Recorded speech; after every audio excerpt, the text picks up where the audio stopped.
কিন্তু নবীর হতাশাও কাটে না।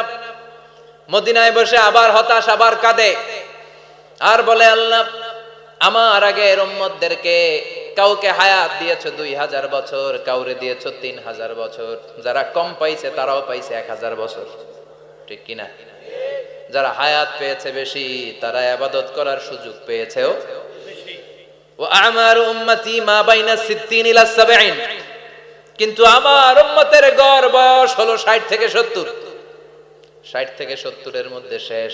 যারা বয়সী পেল 60-70 কি আর ইবাদত করবে? আগের উম্মতরে এত বছর বেশি দিলা কেন, আমার উম্মতরে কম দিলা কেন? বিশ্বনবীর টেনশন আছে না নাই? আবার হতাশ, আহা আমার উম্মতের কি হবে? উম্মতি উম্মতি আজীবন কেঁদেছেন। আল্লাহু আকবার। বিশ্বনবী বললেন আমারু উম্মতি মা বাইনা 60 ইলা 70, আমার উম্মতের গড় বয়স 60 থেকে 70 এর মধ্যে সব শেষ।